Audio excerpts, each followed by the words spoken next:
Good evening and welcome to the Carnegie Town Hall. This meeting of the Sioux Falls City Council will begin in a few moments. The City Council meets on the first, second, and third Tuesday of each month at 7 o'clock p.m. and serves as the city's policymaking and legislative body. Each meeting is governed by Robert's Rules of Order unless those guidelines conflict with city ordinance or charter. City Council meetings offer an opportunity for citizens to speak directly to their elected representatives. Those in attendance are invited to address the Council during the public input segment at the beginning of the agenda. At that time, any issue that is not subject to formal action later in the agenda can be addressed.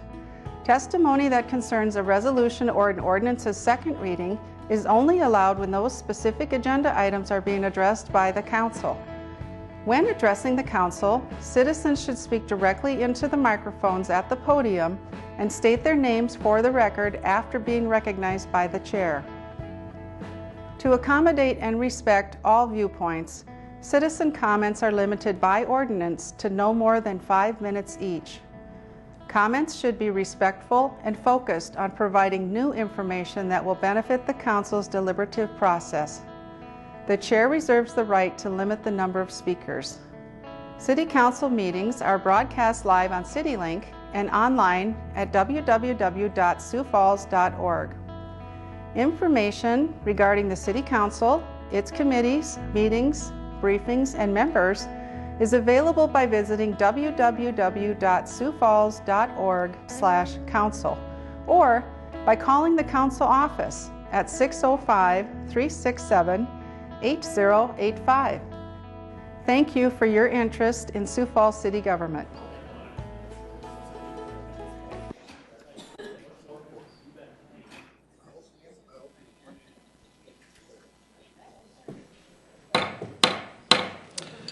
Good evening, everybody, and welcome to tonight's City Council meeting. We're certainly pleased to have everybody here, and a happy holidays to all of you. And it's just a great way to keep the city going, having all of you here. Thank you. We do want to start tonight's meeting, and it is Tuesday, December 2nd, by introducing you to your City Council. Council members Jamison. Here. Karski. Here. Kiley. Here. Rolfing. Here. Staggers. Present. Anderson. Here. Erickson. Here. Erpenbach. Here. Thank you, councilors. In Sioux Falls, we open our meeting with an invocation, and we're very pleased to have Care Pastor Carmen Van Scoik back to do this for the city. And Care Pastor Van Scoik is from Celebrate Church, one of the largest, fastest growing churches in all of South Dakota. Care Pastor, thank you for being here. Again, we appreciate it.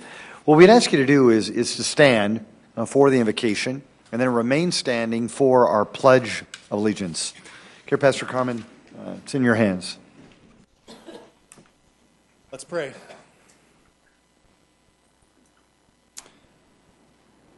Heavenly Father, we thank you so much for this special time of year. A time where we can reflect on the blessings we have to live in a country as great as the one we live in. That we are blessed that we can go out and purchase gifts and receive gifts. And what a special time to just focus on how good we do have it here in this great country. We also thank you that as citizens of this great country, we have the privilege of life, of liberty, and the pursuit of happiness. We thank you for our country and pray that you would give wisdom and courage to those in our federal government, that they would work together in the spirit of cooperation for what is best for us as a nation. Tonight, we specifically come to you on behalf of the people of Sioux Falls, that you would look favorably upon those who have gathered here in this room, specifically those in leadership and governing positions. I pray for our mayor, Mike Huther, that you would bless him and his leadership. I pray for your favor upon him as he leads our city. I also pray the same for Dean, our chair, for Kenny, our vice chair, and for Christine, Michelle, Rick, Greg, Rex, and Kermit. Give them wisdom and courage to do what is both right and fair. Bless each of them as they serve the people of Sioux Falls. And it's in the name of Jesus Christ we pray these things. Amen.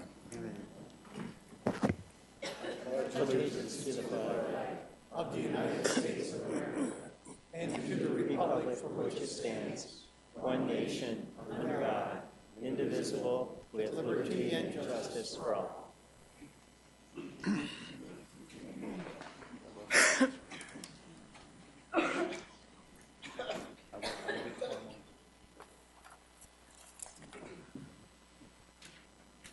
We now have two special announcements. One, we'll start with Councilor Kenny Anderson Jr. Councilor, welcome.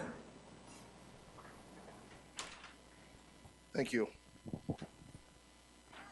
If I could ask the CVB group for softball to come up here, please. I just want to say Sioux Falls is a great city. It's always been a great city for youth and adult activities, indoors and out.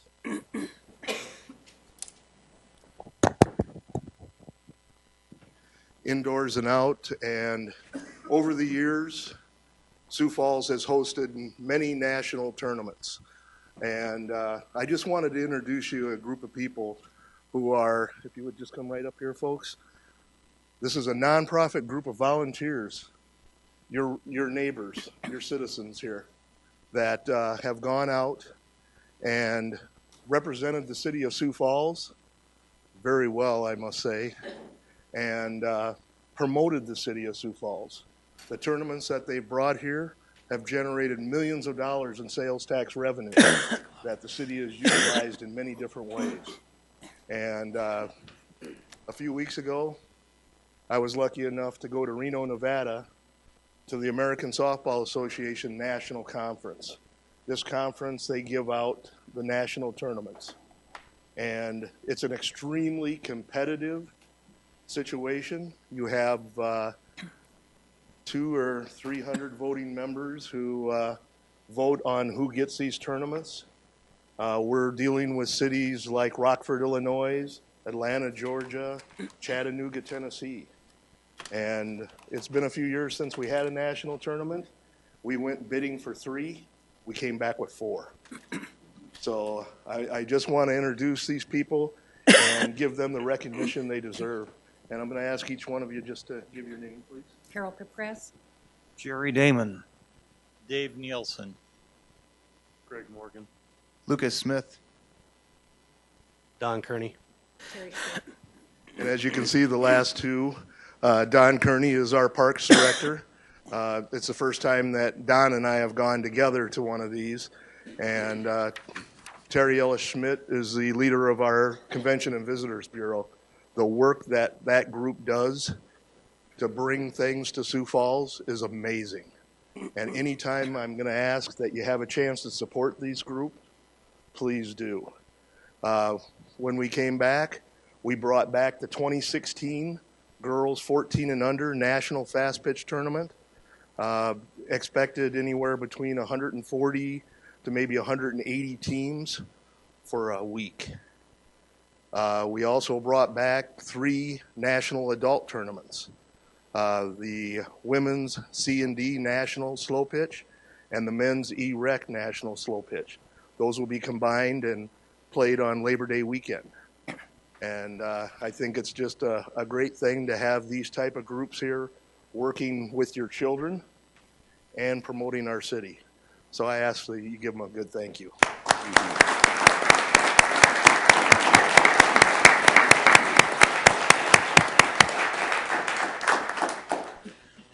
Councilor Anderson Jr., thank you so much for your leadership as well. I'll now turn over the microphone to another very, very active councilor, Councilor Rex Rolfing. How much time do I have? A half hour? Councilor, yes. Oh, okay. Good. No, it'll be short and sweet because I've got another announcement that many of you have seen already in the papers about the Region 2 soccer tournament coming here in 2017. We bid on this for the 3rd year in a row, and we finally got it.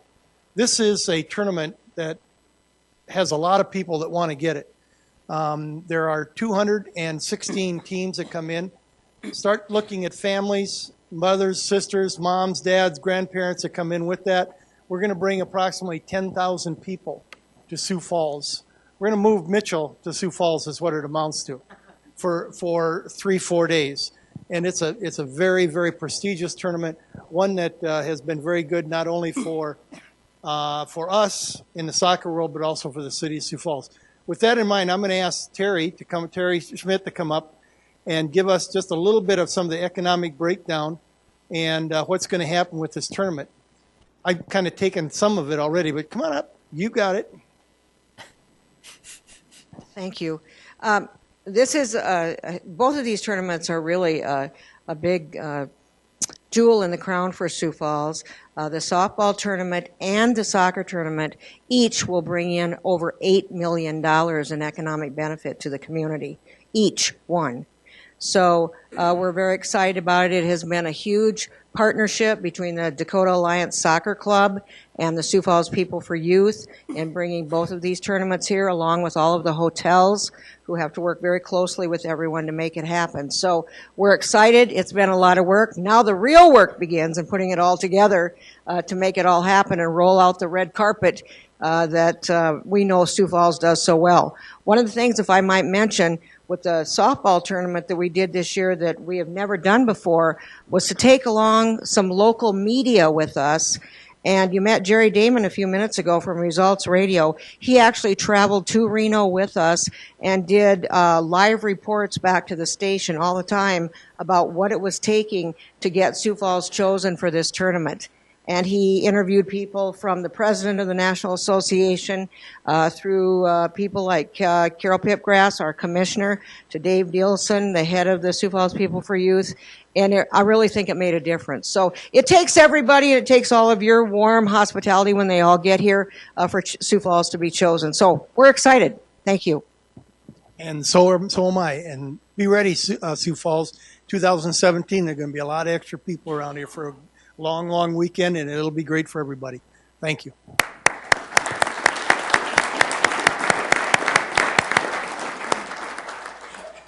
Councilors, thank you very much. These quality of life investments that we all enjoy, the soccer fields, along with those softball fields, not only are they good quality of life investments for the people, but they're also economic development generators. So, councilors, thanks for always allowing us to invest in those.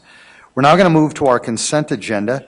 Councilors, anybody want to make any motions on the consent agenda? Karski. There's a motion to approve that. Seconded by Councilor Rolfing. Is there any discussion? Councilor Staggers? Yeah, I'd like to pull two items from the consent calendar. Yes, sir. One deals with the event center and legal services at $35,000. And then the second one deals with fleet management consulting at $68,400. Very good. Councilors, any additional items? Very good. Councilor Staggers would like to pull two items from the consent agenda for further discussion. One is the event center legal services for $35,000. Another one is a fleet item for $68,400. If there's no other items, there has been a motion to approve it. It has been seconded. A roll call vote, please. Council members Jamison? Yes. Karski? Yes. Kiley? Yes. Rolfing? Yes. Staggers? Yes. Anderson? Yes. Erickson? Yes. Erpenbach? Yes. That has been approved 8-0. Now move to our regular agenda. Council, any changes to the agenda? Move to approve Anderson. Second Karski. Councilor Anderson Jr. would like to make a motion to approve our agenda for tonight. Seconded by Councilor Karski. Councilor Karski? Yes, Mayor, I'd like to make a motion to amend the regular agenda by moving item number 29 before item 20. Second, Rolfing. There's been a motion to move a certain item. It's item 29 up in the agenda before item 20. It has been seconded. If there's no discussion, a roll call vote, please. This is a vote on the amendment. Council members Jamison? Yes. Karski? Yes. Kiley? Yes. Rolfing? Yes. Staggers? Yes. Anderson? Yes. Erickson? Yes. Erpenbach? Yes. Thank you. Council, we now have an amended regular agenda tonight. A roll call vote, please. Council members Jamison? Yes. Karski? Yes. Kiley? Yes. Rolfing? Yes. Staggers? Yes. Anderson? Yes. Erickson? Yes. Very good. That is also passed 8-0. Thank you. Again, welcome to the meeting tonight. We're certainly pleased to have you here. There's a number of items on the agenda that I'll bet some of you folks will want to address. What we'd ask you to do is to wait until those items come up for discussion. However, if there are other items that are not on the agenda tonight that you want to talk about with your city council, it's a great opportunity to do that. We just ask you to come forward, introduce yourself to the people of our town, and if you could keep your comments to 5 minutes or less, we'd appreciate that. Welcome. Scott Erisman, Sioux Falls. First, I want to say that Kermit did a wonderful presentation tonight, or at the informational meeting about the conference he went to, and it was great. I mean, it's things that modern communities try to do with transportation and stuff, and I'm glad you went. I'd love to talk to you later about it sometime. Sounds good. Also, Greg brought up a wonderful thing about the winter wonderland out at Falls Park, and always liked it, always thought it was great, and always thought what he said, how a person from the community said, how can I give to this? And I've always thought that it should be a community effort, and how can we turn this into something that the community supports and puts forth and puts the lights up and make it a community effort instead of the taxpayers just paying for the whole thing. I was watching the City Scene show, the best CityLink show, and I don't know if anybody here watches CityLink, but Jolene Letcher puts on an amazing show, and she talked about how the forestry department people spend 2 months putting those lights up. And I just thought to myself, why not have people from the community doing it and having the forestry people doing what they should be doing, trimming the trees of this town? And just kind of ironic, and maybe next year we can turn Winter Wonderland into a community project. But I'm here to talk about garbage, actually. And over the past couple of years, we've done some things in the city where we've required garbage haulers to have more recyclables. And that is wonderful. I'm all for that. We've talked about enclosing dumpsters. We've talked about people hiding their garbage cans. And we've talked about residents recycling more. And that's great. As a person who's worked in restaurants in this community for almost 20 years, I can tell you that most restaurants in this town, besides cardboard and cooking oils, do not recycle. They don't recycle aluminum, and they don't recycle glass. Now, I'm saying most. I'm not saying all. And I've often wondered, why hasn't the city ever said, we're asking our residents to recycle, but hasn't anyone ever gone around from the landfill department or anything and said, restaurant, because we have over 700 restaurants, I guess, and why aren't we asking them to recycle glass and aluminum and requiring them to do so and to actually help out the garbage haulers, because it would help them out a lot. And what I would like to see is not a police force and going out and code enforcement and forcing restaurants to do this, but to have the landfill department to just do a survey to see how many restaurants do this and make it easier for them to recycle, because it's not hard. Let's admit it. At home, all of us who recycle, is it really that hard separating your aluminum cans and glass bottles? And it wouldn't be that hard for restaurants to do the same. So I'd like to see the city do a concerted effort to help the landfill, make sure that the restaurants in this town are doing the same as the residents are doing in this town. Thank you. Thanks, Scott. Welcome. Good evening, Mayor and Councils. I wish you a Merry Christmas. I'm going to be gone, but I do hope you all have a Merry Christmas. Thank you. Mr. Wyderman, would you just I'm introduce? sorry, yes, Thank you, sir. L. Weideman Thank you, from Sioux Mr. Falls. I have something that really bothers me. This is, why are we putting another $37 million into hiring an outside law firm from Ohio? I happen to know who the law firm is, to represent the city pertaining to the event center. Who is paying for that? And how much monies have already been spent with that law firm? Thompson and Hines out of Cleveland is where their home office is. I'd also like to know how many change orders have been made at the event center, and who signs off on those, who approves, because some of them are quite a hunk of change. Something else that, if you all watched this Ferguson nightmare, President Obama has requested $263 million to equip and train 50,000 police officers with body cameras. I think Sioux Falls would be way behind the ball if they didn't apply for a grant to get some of that money and put body cameras on at least half of the police force in Sioux Falls. Thank you.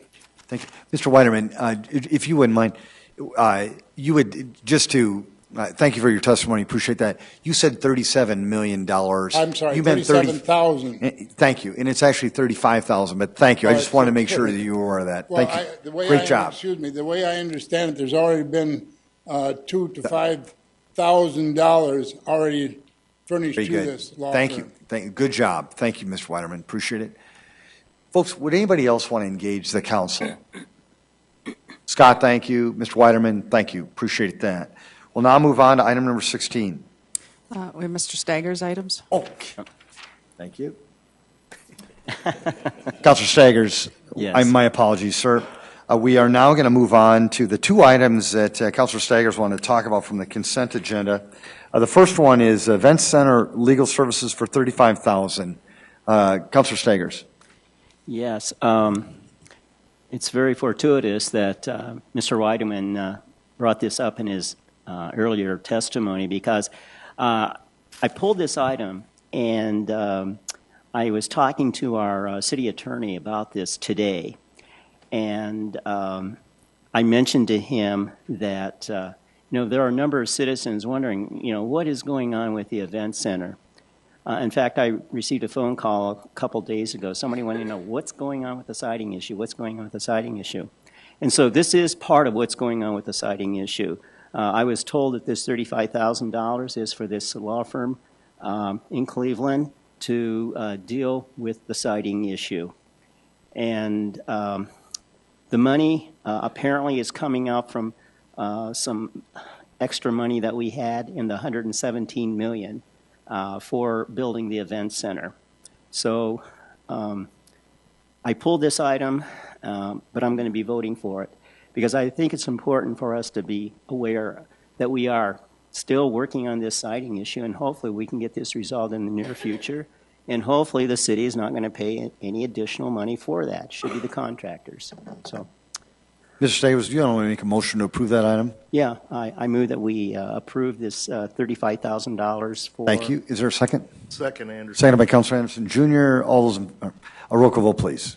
Councilmembers Jamison? Yes. Karski? Yes. Kiley? Yes. Rolfing? Yes. Staggers? Yes. Anderson? Yes. Erickson? Yes. Erpenbach?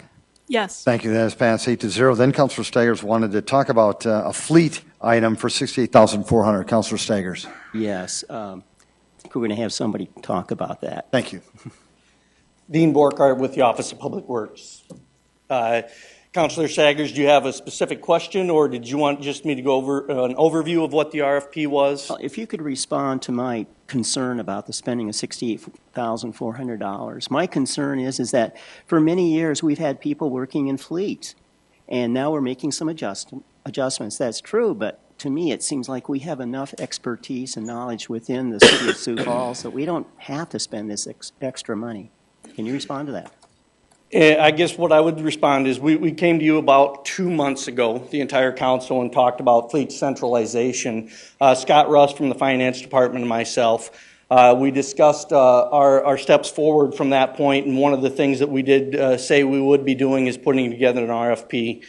We did get that put together. We had 4 responses, interviewed 2 clients, and then selected Mercury Associates for that fleet RFP. They will be looking at organizational structure, facilities. They'll be looking at how we run and manage our own fleet, They will be helping us evaluate the opportunities we have to further centralize. We don't have right now the Parks and Rec Department as well as the Fire Department are standalone organizations outside the Fleet Department.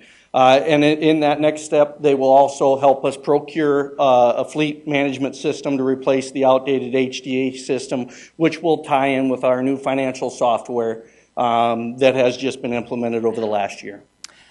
I guess in regard to my statement that we have a lot of expertise already in this fleet management. Why are we still doing this? We have. I guess I feel confident that over the years we've run fleet management. We've had a lot of people involved in it, and all of a sudden now, well, we need somebody from the outside coming in when we should maybe be doing, from the inside. I appreciate your confidence. I certainly think we do have great people that work within the organization. When we sat down to do this and look at that RFP, we had people from the Finance Department, the Parks and Rec Department, Fire Department, Street and Fleet, as well as Public Works Administration sitting on this team and selection process. We all feel this is the appropriate process and that $68,000 will be well spent and will be easily recouped with some of the information they'll provide us with in organizational and policy changes. Thank you, Dean. Councilor, thank you very much. Is there a motion on this item? Move to approve, Herpenbach. It's been a motion by Councilor Bach to approve this item, seconded by Councilor Kiley. Thank you both. Thank you for the discussion. Councilor Staggers, a roll call vote, please. Council members Jamison? Yes. Karski? Yes. Kiley? Yes. Rolfing? Yes. Staggers? No. Anderson? Yes. Erickson? Yes. Erpenbach? That has been 7-0. Thank you. Item number 16, 7-1. No. Councilor Staggers, I'll never forget you as long as I'm the mayor. I guarantee you that. Well, thank you very much, 7-1, 7-1, for the record. Item number 16. My apologies, sir. Item number 16. Okay, for unfinished business, I'll be reading 16, 17, and 18 for one vote, and 19 will be separate. Thank you. Item 16, new 2014-15 retail malt beverage license, including video lottery terminals for Quan Holdings Incorporated, Crown Casino 2 on Cliff, to be operated at 902 South Cliff Avenue with conditional use permit 1798-2014 being approved on November 5th, 2014.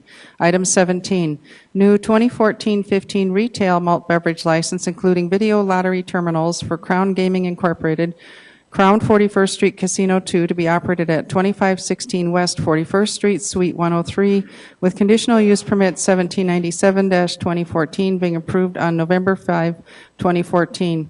Item 18, special one-day malt beverage and special one-day wine licenses for Holy Spirit Knights of Columbus to be operated at Holy Spirit Catholic Church, 3601 East Dudley Lane for a fundraiser dance on January 24th, 2015. Jamie Palmer with licensing. I don't have any additional information for those items, but I'm happy to answer any questions that you have. Council? Move for approval, Anderson. Second, Erickson. Thank you, Councilor Anderson Jr. Thank you, Councilor Erickson. We are voting on items 16, 17, and 18.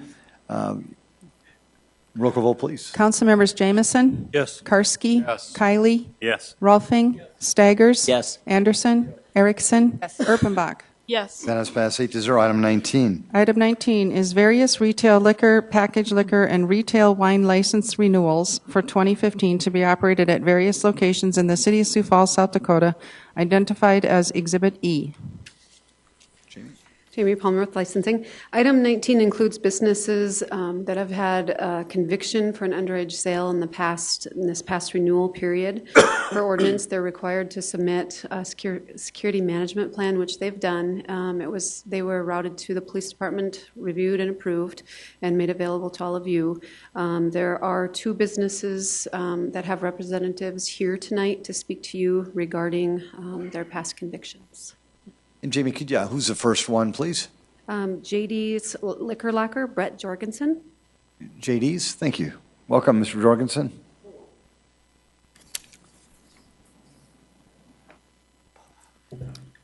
Brett Jorgensen. Thanks, Brett. Well, just give us a summary on what you've done to help strengthen your protocols going forward. I'm probably the biggest thing is I'm on top of everybody constantly about it to make sure that, what to look for. Everybody's, letting me know if there has been somebody underage. The person that was that sold to the underage person is told probably a lot more than the other people. And training was given. I moved the chart that shows the underage IDs versus adult IDs up front so everybody can see that and be reminded of it. And then people have been, we've tried to get people scheduled for the TAM training, but the last couple of classes have been canceled, so we're on the list to be notified when there's a class. Mr. Jorgensen, a question that the council always asks is what happened to the employee who served the minor? Well, they're still employed there. That was before I was the manager. As far as what specifically was done, I think they were they had a pretty good talking to. It won't happen, or if it happens again, I think that would be the end of their employment. But that person also has not been through the training, but they are the first person that will be scheduled when it is available. So. Mr. Jorgensen, thank you. Jamie, the second business that sold to minors? Wang Enterprises, and Jay Sim is here to speak to it. Thank you. Jay, welcome. Good evening. My name is Jay Sim, representing Kingsmart, BP Liquor Store up in Cliff Avenue. I'll just take the questions, I guess. Jay, the same question. What protocols have you implemented to strengthen your program to make sure that this doesn't happen again? Well, we didn't make really protocols, but we just tell the managers they remind them every week, the employees, to check the ID. That person who did it last year, he checked the ID, did the same thing did at other store that we had, just didn't pay attention to what was going on. So we could remind them, read and see. And then I think what we're going to do is probably at the end of the year, check everybody's ID. Issue with that, though, they check it, they don't pay attention to colors or anything like that either. So it's hard to, you train them, and they just still not follow through. So the person that we hired last year, actually it happened when I was coming here, that last year meeting, he got caught. And then, so he got fired anyway, but we try to keep reminding them. I don't know what the whole solution is. Jay, thank you very much. Yeah, thank you. Council, anybody want to make yes, Councilor Ruffing? Yeah, I see, Jay, by your management plan for alcohol sales, you haven't included any training, the TAM training for your employees. Are you planning on implementing that? We don't do TAM training, we do South Dakota Retailer Association training. Okay. Yes. They do cover the same thing as the Retailer Association we go through. And the sad thing is on these, before we did the training purpose of it, a lot of them get busted before that. We hire them because we needed them, and we go through the process in store. But a lot of them just don't make it to the training.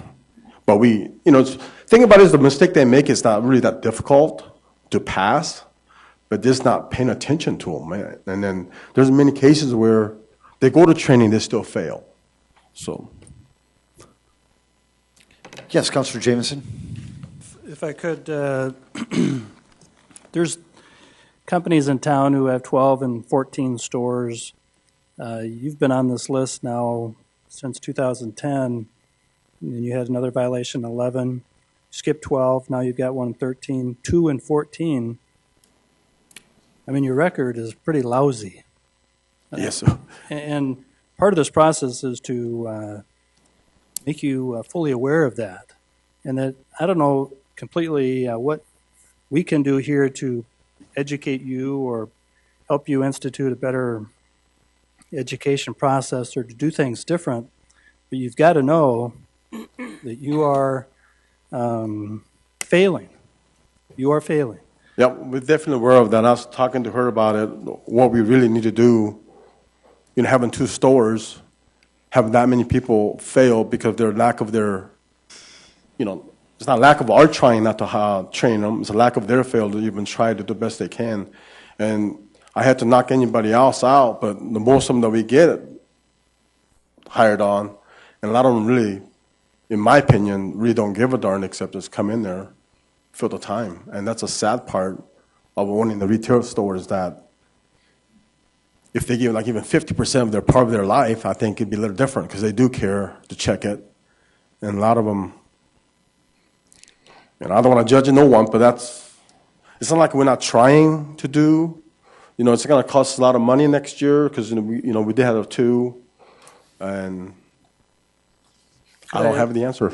Yeah. Could I just suggest that you maybe consider an electronic process that maybe you have to pay a higher fee or a service fee to implement it, but you've got to do something to change your practices. You Yes, matter of fact, like I said earlier, we're going to, this year we're going to talk about with the groups here, with the sister actually, we need to do something a little different than that. I think that's another idea. We came up with the idea that they should grab everybody's idea and slide it through the machine. I would encourage you to follow that, and I'm sure Lori could help you. Yeah. Jamie could help you find a system that will work for you because you've got to do something. Yes, I understand. Councilor? Yes, sir. One thing I'm happy to see that you're doing is it says you have a new policy to reward employees passing a sting. What's the reward? For liquor, they get $50 gift card, gas card.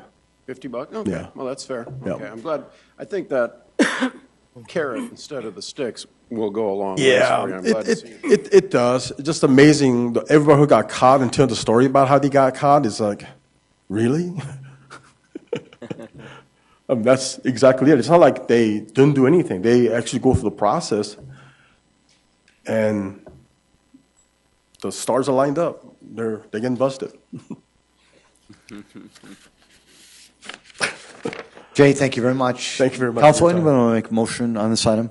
Mr. Mayor, is Yes. there another, Councilor Jamie, Black? is there a representative for Four Hills Pump and Pack?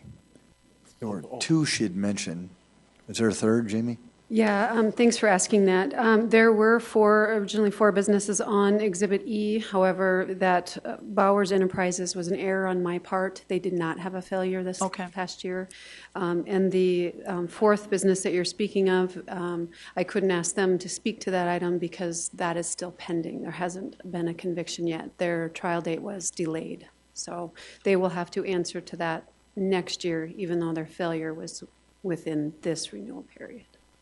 Okay, thank you. Thank you for the clarification. I would move approval, Mr. Mayor. Thank you. Thank you, councilors. Appreciate that. Roll call vote, please. Councilmembers Jamison? Yes. Karski? Yes. Kiley? Yes. Rolfing? Yes. Staggers? Yes. Anderson? Yes. Erickson? Yes. Erpenbach? Yes. That is passed 8-0. Item 29. Item 29, a resolution limiting paratransit services outside the ADA service area to existing paratransit customers.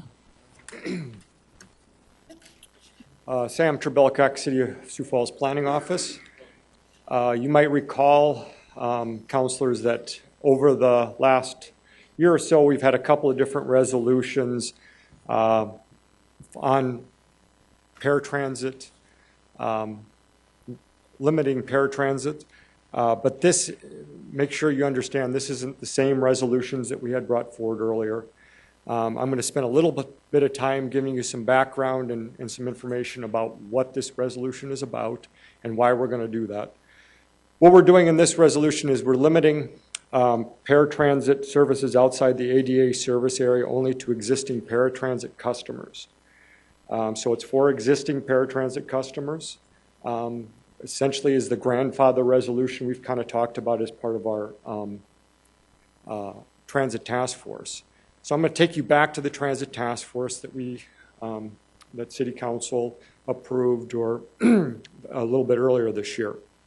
Some of the applicable goals in relation to this include Goal 1, which is to reduce the cost of paratransit over the next 5 years from 48% of the total budget to 25% of the total budget. Also kind of going hand in hand with that is Goal 2, which is to increase the fixed route services by $1.6 million to provide reliable transit services for a majority of Sioux Falls residents. The reason that they kind of go hand in hand is in order for us to be able to expand much of the fixed route system, we're going to have to see some savings in the paratransit area. Also, we have some other task force recommendations that we wanted to point out again. Objective 3 within the task force recommendations, including reduced reliance on paratransit. a number of different ways we looked at doing that, but some of the recommendations also included to develop a paratransit system that parallels the Sioux Area Metro fixed route system to ensure transportation services are equally provided to all citizens. We had a work action very similar to that, and then we had some implementation items that talked about how we could get there, a process to get there, not necessarily just doing it at one time. We do know that there are a number of people that rely on the service that do live outside of the required ADA service area, and we want to recognize that. We want to be sensitive to that, and I think that resolution does this. So in the implementation, it talked about determining a phasing plan and grandfathering existing riders, and that's what this resolution does. Next. I want to spend a little time, because I think it really is important, about talking about the service areas, what that actually really means, because it does get confusing. First of all, on this map, we talk about ADA service areas. And those are the bright yellow and the light yellow areas. The reason that there's two different colors is the bright yellow area is the day service area. It has a little less time period that fixed route services are available. And then you have the light yellow areas, which are evening service, so 2 hours additional services within those areas.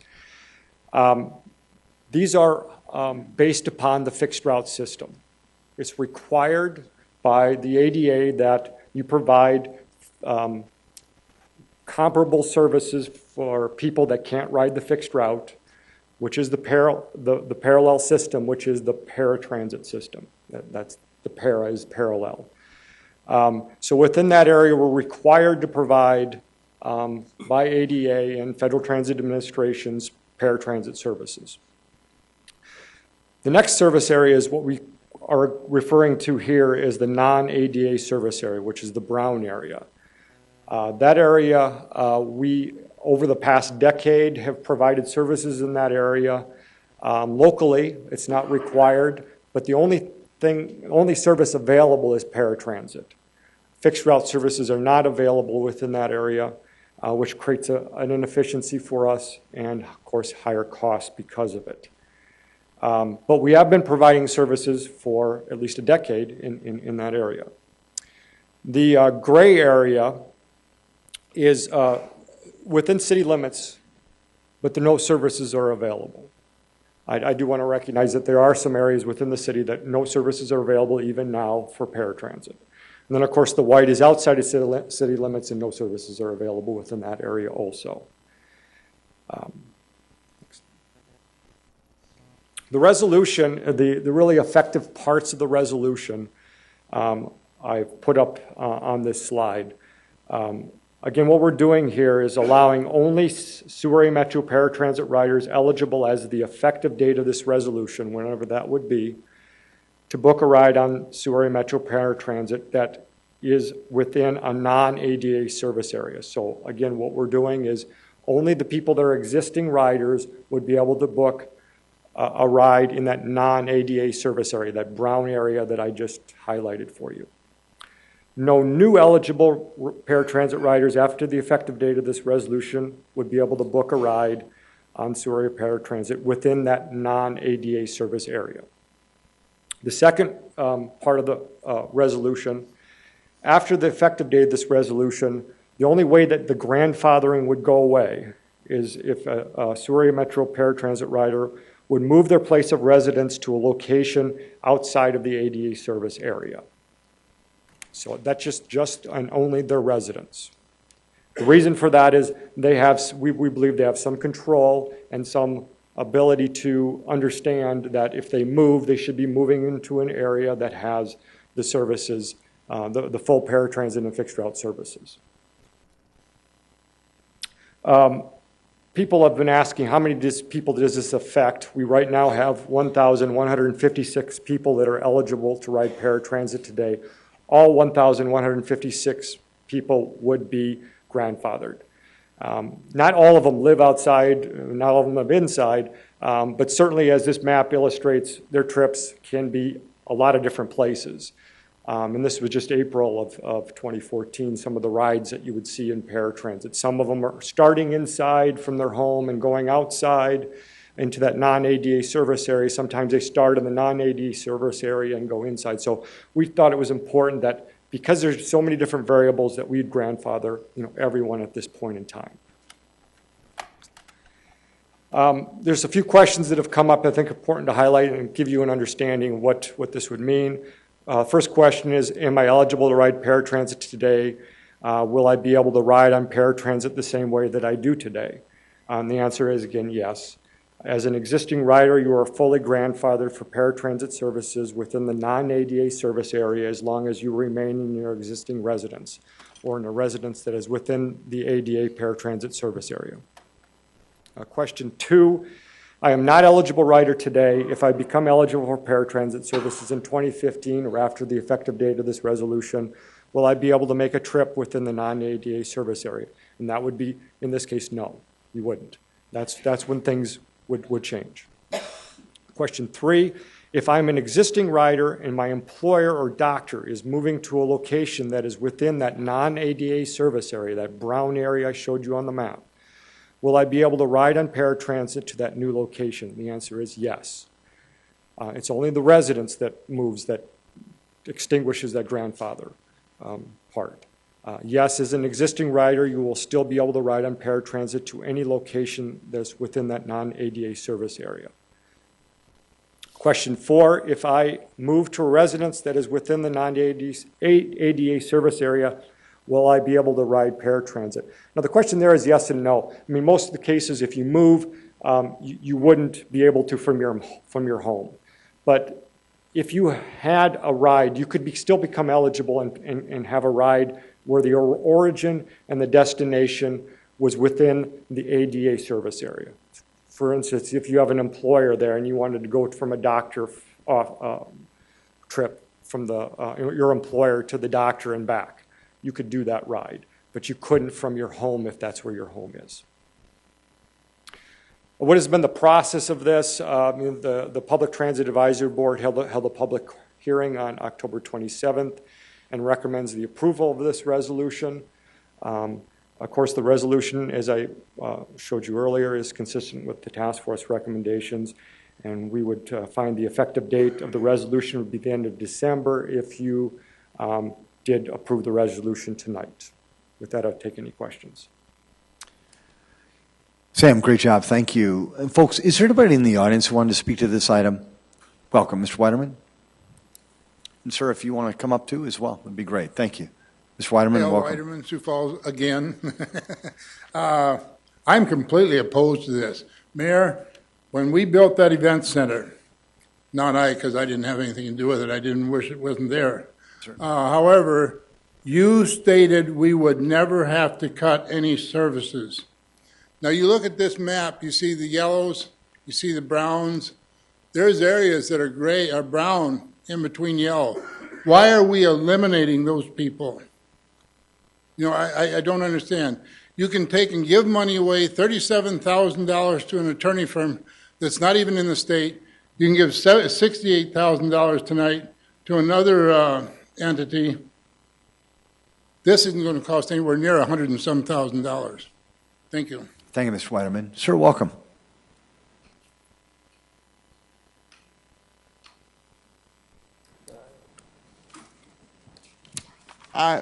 My name is Brett Urban. Welcome, I'm Brett. from Sioux Falls, and I'm out at the heart of it, and we've been working on it for a very long time. But I agree with Mr. Wyoming a little bit. What in the time where we are able to build a new event center and a new and also we help many out by building a it worries me that we are upping services who are vital to some people. I understand wholeheartedly that I won't be affected by this resolution but I know how important it is to have a ride to be out of a house. If I had to stay home all day long, I would go crazy and out of my mind. But it's also a matter of concern that I have is what happens when you have people in the same household.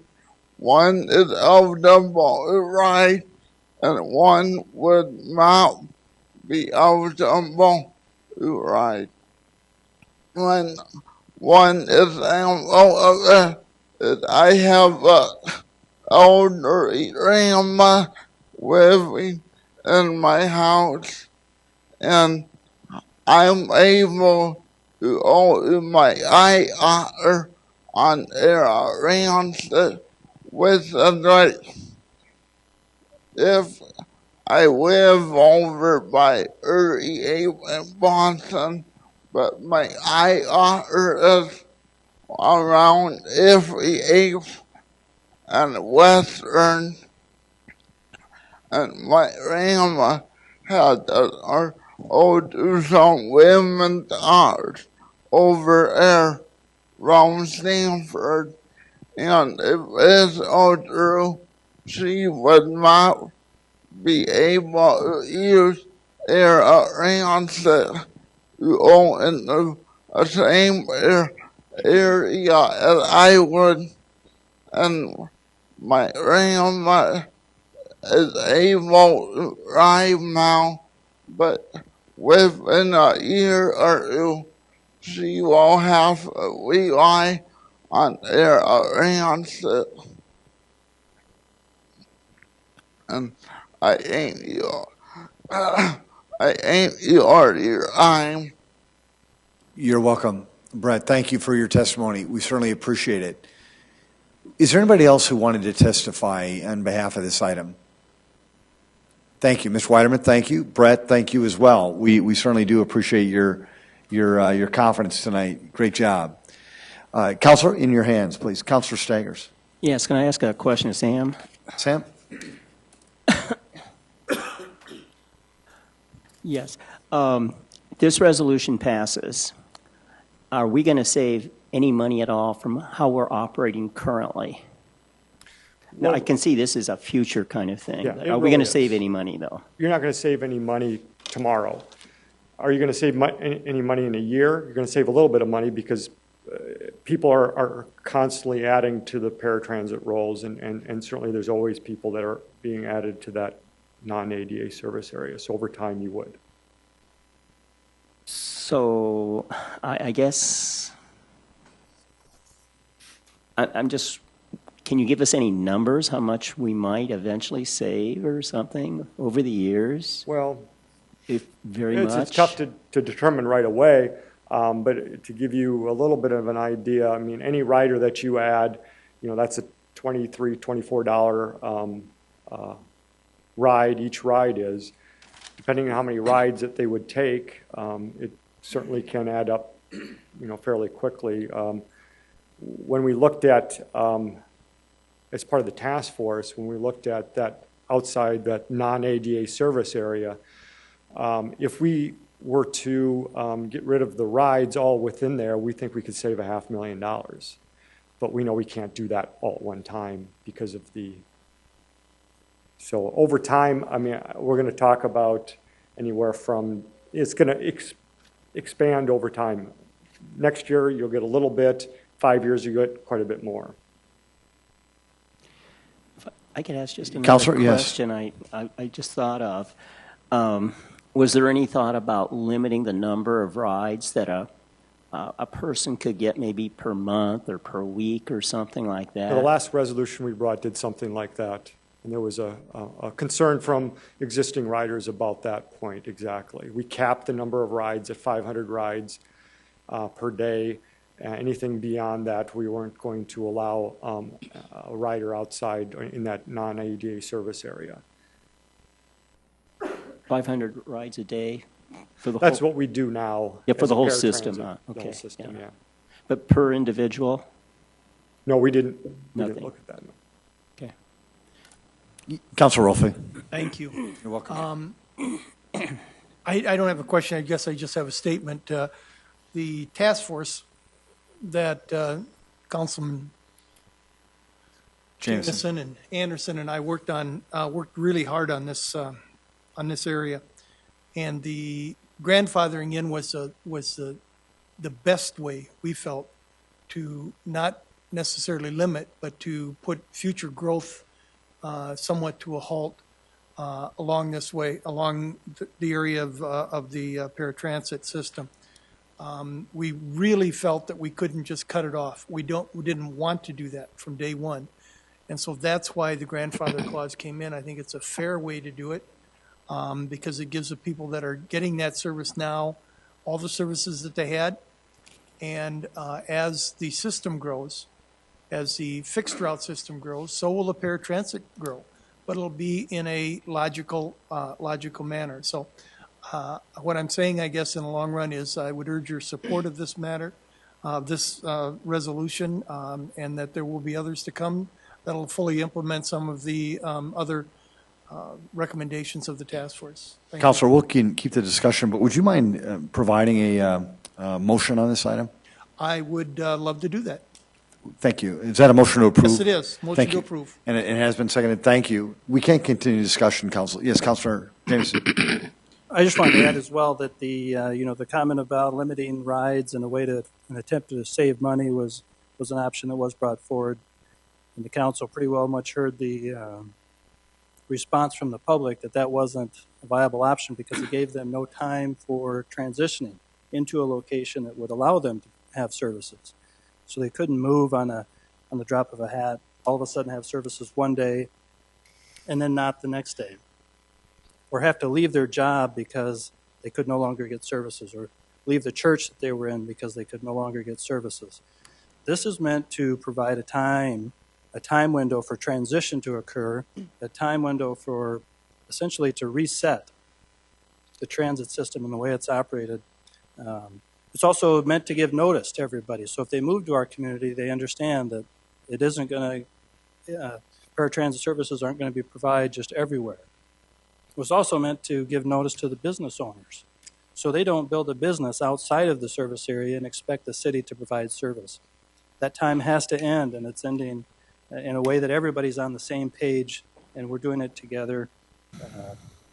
It is about transition. It's about communication. That's what we're after. Councilor Buck. Thanks. I guess I would just add to that that idea that, and it's been said, but I want you to hear it very clearly.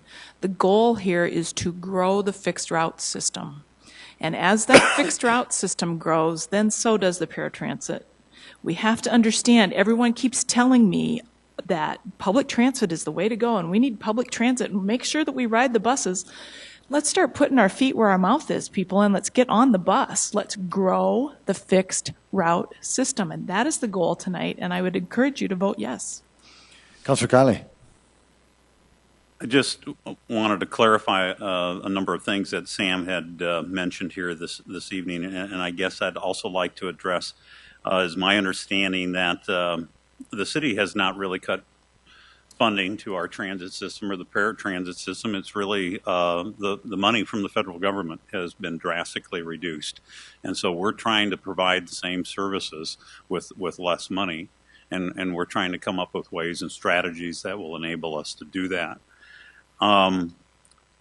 Now, regarding the individuals that live in the non-ADA service area, which is the tan or the brown area, they again will continue to receive services that they are receiving today. If they do move, they'd have to move into a service area. They would not be able to make a move into another residence in a non-service area. So I just wanted to make that clear. That would be very important, that if they do plan a move, that they do go into a service area. And then the destination, or the origin and destination. If an individual is in a non-ADA service area and their destination changes because their health provider is located outside the service area, or their employment employer has located outside, they will still have service to that healthcare provider or to that employer. So we're trying to maintain the services to the individuals that really need the service. One of the things that I talked to Sam about earlier in the day was I do believe that we need to develop a strategy as a city and working in conjunction with the other private agencies and possibly medical providers in the city that communicates this plan to new individuals moving into the city so that they are aware of this policy before they purchase a home, not after they've purchased a home. So I think that we somehow have to develop some kind of strategy that's going to communicate this to prospective residents. And I understand that that's a difficult task, but I think it's something that we should be brainstorming now. And then Councilor Erpenbach already mentioned that the intent is to grow the fixed routes. And so as we continue to grow the fixed routes, the service area for paratransit will also grow along with that. So we do need to concentrate on that and make that a priority. That's it. Thank you.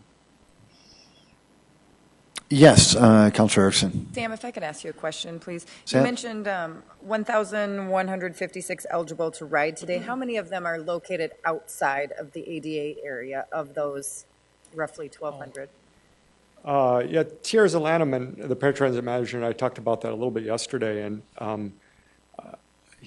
people that actually live there, I think it's somewhere in the vicinity of, 100 to 150 that probably actually live. But again, make sure you understand, too, that in some cases the rides are coming from inside and their destination ends up outside.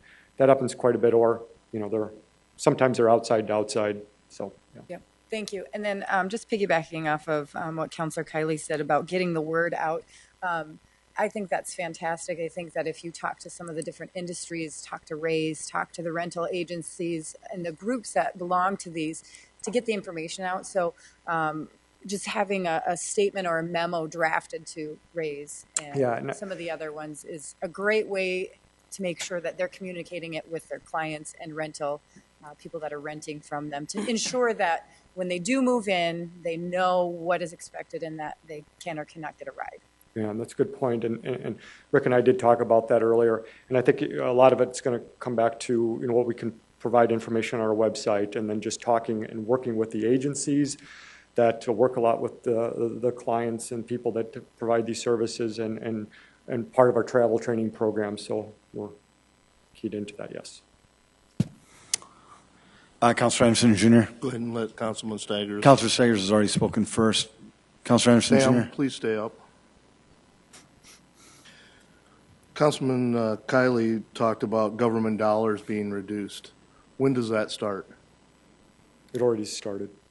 How much have they reduced the funding that they brought in? Yeah, it's mainly capital funding that we've really seen the reduction on. We used to receive most of our capital funding through earmarks.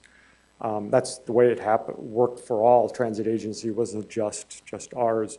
We were usually on average getting about $1 million a year in capital funding for transit. We're down about a quarter of that. So just making that up in itself is quite a thing to look at. And finance has been good about trying to figure out how to do that. The city's put more money into it, but still, it's something we have to look at. How much has the city put in to offset that? We looked at $750,000 additional a year, so we came close to. That we did for 1 year, correct? Yeah, for each year. For each year? For each year. Okay.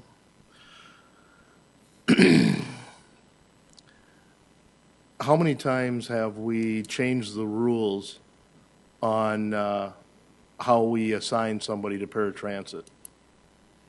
Well, I don't. Like say in the last 10 years. I don't know that we've really. We have. How many times, I mean, as far as they've looked at the eligibility rules, okay, and they've changed those to limit the number of passengers that we have on paratransit? I think what you're referring to is that we had brought forward occupational therapists into the process. So when we would review persons and their eligibility, we'd actually take them through a process, an interview, and a process of what actually they can and can't do in making a ride on a fixed route bus. Can they ride a fixed route bus or not? And if so, in what situations can they or can they not? Before, it was just really getting information from a doctor or interviewing. Now we're actually taking through those paces. So that's this what's different. overrides what a doctor will recommend then? Yeah. That review? That's what was done in the past, but now we've brought it forward an occupational therapist into the process too. It's kind of a neutral party in actually taking them through that process. I guess I'm just going to make a short statement on this. When Paratransit was started in 1990, it was started as a service, once again, a service, not a company, not a business, a service to people, and especially people in need. And with the medical facilities that we now have in this city, it's become a regional center. People move here for the medical and for the services the city provides.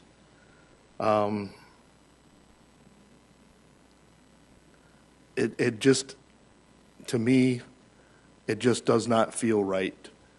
Our city is judged on how we treat the people who come here and live here, and how we treat those who especially need those. It isn't that they want it. They would love to drive their own vehicles. It's that they need it. And we have worked, especially over the last 10 years, I've watched the assault on this paratransit unit, so that we, overstating that we want to increase our transit. Other cities are doing this and they're being successful. Our city is a very successful city, but we have not addressed this properly yet. We have always just looked at ways to reduce. And I want to challenge not only the council, but the administration to really take a really hard look at this. Work with those nonprofit agencies that Councilman Jameson and Councilman Rolfing brought together. Continue that work and look for ways that we can make this better. This city is better than what we're doing right now tonight. Councilor Staggers? Yeah, I agree with Councilor Anderson here. This is a resolution that, I don't know, it's probably very difficult for a lot of people to understand what's going on, especially the people who need paratransit. This just doesn't seem like a very good ordinance. It doesn't seem like it's really going to accomplish a whole lot. Very good. Very good. Oh, yes, Councilor. I need to respond, if I can, to my friend to the left here. While I agree that we need to take care of the people who are less fortunate, I think we have done this in that we are not taking away anything that we are not, that the service that is not provided right now to those people. We want to make sure that they're taken care of. In the long run, we're going to have a better transit system, fixed route transit system, which by law then will encompass more out of the area now, area for people to be living in, that they will be able to continue to get paratransit services. I failed to mention earlier, too, that one of the things that we are doing is working with a second party out of Sioux Falls party to bring in another paratransit type service to serve the people that are outside of the area, and also providing some subsidies for them to make up for this. So in the long run, I feel we have done a good job of looking at it over the next 5, 10, 15 years and what's going to happen by doing those things and many more that we talked about that you've all heard when we made the presentation on the transit. A roll call vote, please. Council members Jameson? Yes. Karski? Yes. Kiley? Yes. Rolfing? Yes. Staggers? No. Anderson? No. Erickson? Yes. Erpenbach? Yes. That is passed 6-2. Item 20.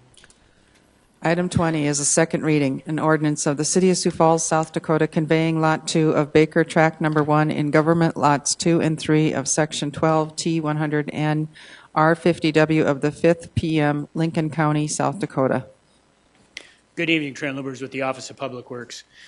This ordinance would complete the sale of surplus property. The property is generally located around or surrounding the water tower at 57th and Cliff Avenue. It was actually declared surplus in May of 2009. The property currently is zoned residential. It was appraised at $145,000. It was sold on auction on October 29th for a bid of $185,000. The adjacent property owners were notified 60 days prior to sale that the sale was coming. With your support, we can get this property back on the tax rolls. Thanks so much, Trent. Folks, this is a second reading. Anybody want to engage the council on this topic? Council? Move to approve, Karski. Second, Anderson. Thank you, councilors. Appreciate that. Roll call vote, please. Councilmembers Jamison? Yes. Karski? Yes. Kylie? Yes. Rolfing? Yes. Staggers? No. Anderson? Excuse me. Can I change my vote? Yes, sir. Yes. Yes, thank you. Anderson? Yes. Erickson? Yes. Erpenbach? Yes. That is passed 8-0. Item 21. Item 21 is the second reading and ordinance of the City of Sioux Falls, South Dakota, rezoning property at 1908 South Melanie Avenue and amending the official zoning map of the City of Sioux Falls. Petition number 1875-2014. Planning Commission recommends approval. Jason, good evening. Jason Beaver with Planning and Building Services. This is one of our 4 city-initiated rezonings for tonight. The owner of the property is the City of Sioux Falls. And as you can see by the aerial, it does contain an existing city water tower. It is located at 1908 South Melanie Avenue, which is southwest of the intersection of East 26th Street and South Sycamore Avenue. The proposed REC zoning district will allow the UT2 form, which a water tower is a permitted use within this UT2 form. Thanks, Jason. Anybody want to engage the council on this item? Council? Move for approval, Erickson. Second, Rolfing. Councilor Erickson made a motion to approve this item, seconded by Councilor Rolfing. A roll call vote, please. Councilmembers Jamison? Yes. Karski? Yes. Kylie? Yes. Rolfing? Yes. Staggers? Yes. Anderson? Yes. Erickson? Yes. Erpenbach? Yes. That is passed 8-0. Item 22. Item 22 is a second reading and ordinance of the City of Sioux Falls, South Dakota, rezoning property at 1400 North Minnesota Avenue and amending the official zoning map of the City of Sioux Falls. Petition number 1876-2014. Planning Commission recommends approval. Jason Beaver again with Planning and Building Services. This is another city-initiated rezoning. The owner of the property is Come and Go. It is located at the northeast corner of West Russell and North Minnesota Avenue. The location has a Come and Go gas station that just recently opened. As you can see, a portion of it is owned I-1. This proposal would rezone the whole property to C2 general commercial, which does allow a motor vehicle service station. The approved landscape plan does indicate significant buffering to the adjacent DD forms on the north and east. Some of the elements include trees, shrubs, a retaining wall, and a 6-foot privacy fence. There was also a question on the outdoor lighting, and the approved outdoor lighting plan does indicate the required cutoff light fixtures and no more than the 3-foot candle measured at the property line as required by the zoning ordinance. Jason, thank you. Folks, anybody want to? Yes, Mr. Weiderman, come forward, please. Hi, Al Weiderman, Sioux Falls. I want to congratulate you people for passing all these money expenditures and taking away from the transit. Mr. Weiderman, it's my time, Mayor. No, Mr. Weiderman, this is item 22. I know what it is. No, so, sir, I'm going to have to ask you to keep your comments to item 22. Your wife got $500,000 for a tennis court. Please. Okay. Item 22 is about a come and go. I know what it is. The lady here owns the property at 1425. We would like an explanation as to exactly what this change is going to bring about. It's not explained here, and the gentleman that was just up here before me did not explain it. They ruined her driveway. They ruined the curb and gutter in front of her property at 1425, and nobody seems to want to do anything about it. Thank you. Thank you, Mr. Weiderman. Appreciate that. Is there anybody else who want to engage the public on item 22? Thank you very much. Miss, please come forward. Linda Leonard, Sioux Falls. I just wanted a You can, clear Linda. explanation as to this rezoning, since I do live right down the street from it. There was a lot of things that happened during construction that I wasn't aware was going to happen. You know, because the street was tore up to add additional sewage lines, which I wasn't informed of. So as far as this rezoning, I just want a clearer idea of what's going on. Linda, what more would you like? Jason is given 2 weeks of testimony on this. What more would you want? Well, what are you rezoning is what I want to know exactly. You talked about lights. I mean, the purpose of the rezoning. To build a come and go, And it's built. right? It's there. Jason, could you answer the question for this citizen, please? Yeah, I think the easy explanation is we are just looking at cleaning up this property and not to have it split zoned as I-1 and C2, and just completely have it C2 to allow that. The come and go is allowed in both zoning districts, but we don't like properties that have more than one zonings on them. Thank you. Folks, anybody else want to engage the council on this particular item? Council? Yes, Councilor Anderson Jr.? Jason, question. Jason. Why wasn't this done before they built and opened the facility? As this property was, or excuse me, this come and go store was approved under the previous ordinance with a conditional use permit, and it was allowed in C2 and I-1 zoning districts. So then when we transferred this over to the Shape Places zoning ordinance, it was transferred over the same way, which we have that little strip of I-1, and then we obviously had the referral of the Shape Places zoning ordinance. So this is a property that got caught up in that year where it was kind of stuck in limbo, essentially. Yeah, one more. Councilor Anderson Jr.? And then I was going to ask if you would speak to the lady about her driveway, please. Sure, we can Thank definitely get that after the meeting. Council, would anybody want to make a motion on this item? Move to approve, Anderson. Thank you. Second, Rolfing. Thank you both. Appreciate that. A roll call vote, please. Council members Jameson? Yes. Karski? Yes. Kylie? Yes. Rolfing? Yes. Staggers? Yes. Anderson? Yes. Erickson? Yes. Erpenbach? Yes. That is passed 8-0. Item 23. Item 23 is a second reading. An ordinance of the City of Sioux Falls, South Dakota, rezoning property at 4545 West Homefield Drive and amending the official zoning map of the City of Sioux Falls, petition number 1877-2014. Planning Commission recommends approval. Jason Beaver again with Planning and Building Services. This is another city-initiated rezoning. The owner of the property is STA Incorporated.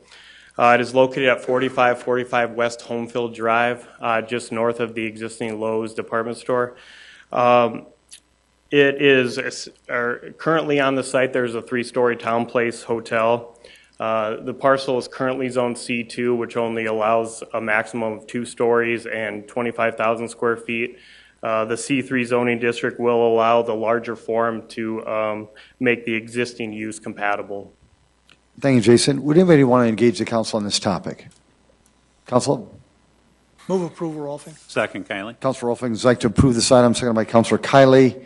A roll call vote, please. Council members Jameson? Yes. Karski? Yes. Kylie? Yes. Rolfing? Yes. Staggers? Yes. Anderson? Yes. Erickson? Yes. Erpenbach? Yes. That is passed 8-0. Thank you. Item 24. Item 24 is a second reading, an ordinance of the City of Sioux Falls, South Dakota, rezoning property at 6501 West 41st Street and amending the official zoning map of the City of Sioux Falls, petition number 1878-2014. Planning Commission recommends approval. Jason Beaver again with Planning and Building Services. This is our 4th and final city-initiated rezoning for tonight. The owner of the property is Charles Gustafson. It is located at 6501 West 41st Street, just south of Roosevelt High School. Existing medical office is on the west side of the lot, and the east side is vacant, ready for future development. The parcel was incorrectly identified as RA2, which does not allow an office use when it was transferred to Shape Places. The O office district would allow a BCF1 form, and this form does allow general or medical office buildings. Jason, thank you. Would anybody want to engage the council on this item? Move for approval, Anderson. Second. Thank you. Councilor Anderson Jr. has made a motion to approve this item, seconded by Councilor Karski. A roll call vote, please. Council members Jameson? Yes. Karski? Yes. Kylie? Yes. Rolfing? Yes. Staggers? No. Anderson? Yes. Erickson? Yes. Erpenbach? Yes. That is passed 7-1. Item 25. Item 25 is a second reading, an ordinance of the City of Sioux Falls, South Dakota, rezoning property south of West 85th Street and east of South Minnesota Avenue from the AG Agricultural District to the RA1 Apartment Residential Low Density O Office and C4 Commercial Regional Districts, petition number 1755-2014, and amending the official zoning map of the City of Sioux Falls. The Planning Commission recommends approval. Jason Beaver again, Planning and Building Services. This is an application by Steve Van Buskirk. The owner of the property is Dr. Ackerson. It is located south of West 85th Street and east of South Minnesota Avenue. The purpose is to construct a commercial, office, and multifamily residential development. This property is located in what's known as a sub-regional employment center within the comprehensive plan. This employment center does identify C4 commercial districts as core districts and the RA1 and O office districts as support districts within this employment center. Finally, a level B buffer yard will be required on the east from the proposed office zoning to the single family lot to the east, and a level A buffer yard from the RA1 zoning to the single family residential uses to the north. Thank you, Jason. Anybody want to engage the council? Councilors? Move for approval, Anderson. Second, Rolfing. Councilor Anderson Jr. has made a motion to approve this item, second by Councilor Rolfing.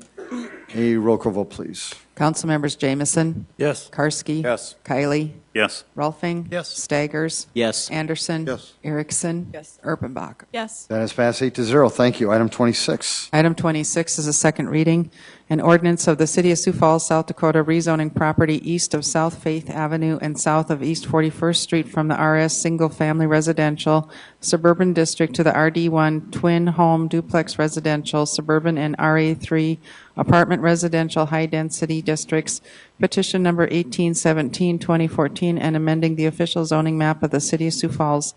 Planning Commission recommends approval. Jason Beaver with Planning and Building Services. This is an application by Greg Amble representing Good Samaritan Society. The owner of the property is Relax Investments. It is located south of East 41st Street and west of South 6 Mile Road. The size of the parcel is roughly 45 acres. The purpose is to construct a senior living campus, including a 4-story apartment complex and numerous twin homes on the proposed RD1 zoning area. There was some questions on utilities to this site. Water will be extended from East 41st Street south to the proposed development. The west half of the development sewer will flow west to the existing sewer along South Faith Avenue. The east half of the development will flow east to the newly constructed sewer on South 6 Mile Road. Drainage from the development will flow in both directions. We do have a copy here of the proposed drainage map that the city has. Sparta Avenue is about the crest of the drainage, and that's identified in the black line there. Anything west or water on the west of South Sparta Avenue will flow west to the drainage area adjacent to South Faith Avenue. You can kind of see that squiggly little area, and then flow south underneath East 49th Street on the south portion of this map. East of Sparta will flow east to South 6 Mile Road once that other development to the east is constructed. Mr. Mayor, Yes. I need to recuse myself from Thank you this so vote. much, Councilor Buck. Appreciate that. Is there anybody in the audience who want to speak to this item? Councilor? Move for approval, Anderson. Second, Jamison. Councilor Anderson Jr. has made a motion to approve this item, second by Councilor Greg Jamison. A roll call vote, please. Councilmember Jamison? Yes. Karski? Yes. Kiley? Yes. Rolfing? Yes. Staggers? Yes. Anderson? Erickson? Yes. That has passed 7-0. Thank you. Item 27. Item 27 is a second reading, an ordinance of the City of Sioux Falls, South Dakota, rezoning property north of East 69th Street and west of South Southeastern Avenue from the C2 Commercial Neighborhood and Streetcar and S1 General Institutional Districts to the CN Conservation District, petition number 1821-2014, and amending the official zoning map of the City of Sioux Falls. Planning Commission recommends approval. Jason Beaver again with Planning and Building Services. The applicant for this request is Brian Bauer. The owner is Thomas Vikarovich. It is located north of East 69th Street and west of Southeastern Avenue. It is roughly 2.8 acres in size, and the purpose of this is to construct a private on-site detention area. Thanks, Jason. Did anybody want to engage the council on this item? Thank you, Councilors. Move to approve. Second, Kylie. Councilor Jameson's made a motion to approve this item, seconded by Councilor Rolfing.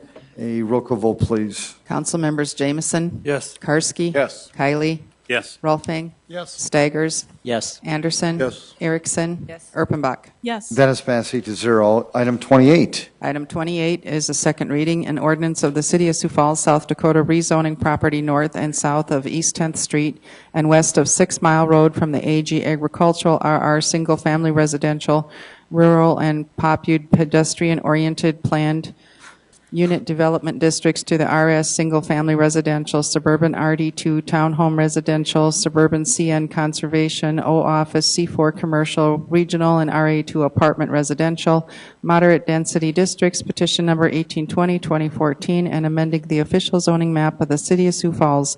Planning Commission recommends approval. Jason Beaver again of Planning and Building Services. This is an application by Preston Metler. The owner of the property is Mystic Creek LLC. It is located north and south of East 10th Street and west of South 6 Mile Road. The size of this area is roughly 267.6 acres. The purpose of this application is to construct a single and multi-family residential, office, and commercial development. This request is in compliance with the comprehensive plan. It is part of a regional employment center. These proposed districts that the applicant is proposing are core and support districts within this employment center. There were some questions on access. Traffic impact study has been requested for this development. In the past, access was identified off of East Arrowhead Parkway. However, the traffic engineering will not be issuing any access permits until this traffic study is read and accepted by the engineering department, and then those access points will be determined. I put together this little chart to kind of get what's existing, the forms that are allowed under the existing zoning district, and then the forms that are allowed under those areas that they're proposing. As you can see by this chart, there's really only 3 additional forms that they're proposing with the rezoning to conventional. The first one there is just the AD1 form, and that's just a twin home duplex residential form. The AD4 form was allowed in the existing zoning. It's not allowed under their proposed, and that's a townhome residential traditional. The big one that they are proposing with the C4 is to allow the RE5 form, and this is the commercial regional, which allows retail of unlimited size, office of unlimited size, and that's really the difference from what is existing to what they're proposing. Jason, thank you. Folks, anybody in the audience want to speak to this item? Council? Move to approve, Anderson. Second, Karski. Councilor Anderson Jr. would like to approve this item, seconded by Councilor Karski. A roll call vote, please. Council members Jameson. Yes. Karski. Yes. Kylie. Yes. Rolfing. Yes. Staggers. Yes. Anderson. Yes. Erickson. Yes. Erpenbach. Yes. Thank you. That is passed 8-0. Item 30. Item 30 is a resolution establishing a pay-for-performance program for the City Council appointed positions of Budget Analyst, City Clerk, Internal Auditor, Internal Audit Manager, and the Legislative Operations Manager. Good evening. Jim David, Legislative Operations Manager for the Council. This is an annual resolution that incorporates a 3% cost of living adjustment to the existing salary ranges for Council-appointed staff. If approved, this action will match the COLA provided to the administration, appointed staff, and collective bargaining units. I'd be happy to answer your questions. Jim, thank you. Is there anybody in the audience who want to address this item? Council? Move for approval. Second roll. Councilor Anderson Jr. has been a motion to approve item 30, seconded by Councilor Rolfing. A roll call vote, please.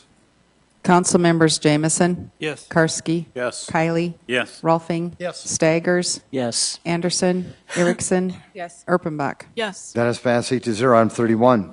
Item 31 is a resolution establishing the City of Sioux Falls legislative priorities for the 2015 state legislative session. Jim. Good evening, Jim David again with the council staff. Each year the City Council, with input from city departments, identifies its legislative priorities to the start, or prior to the start of each session of the South Dakota legislature.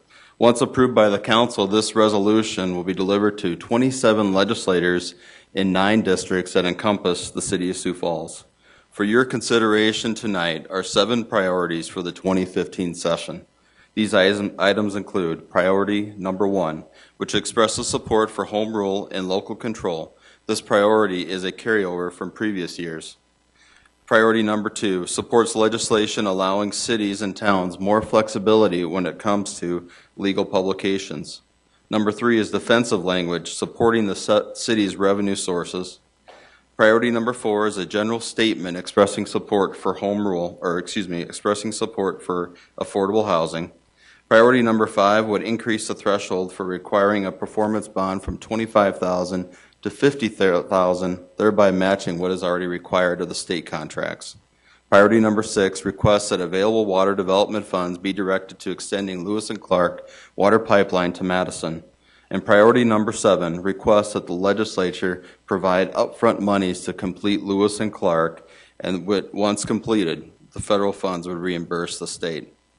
I should also note that each of these items were either added or already existed in the South Dakota Municipal League's platform.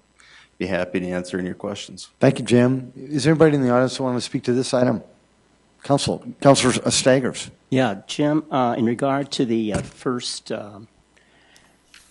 one, the last few words says that we would oppose any legislation that restricts local control over taxation and spending.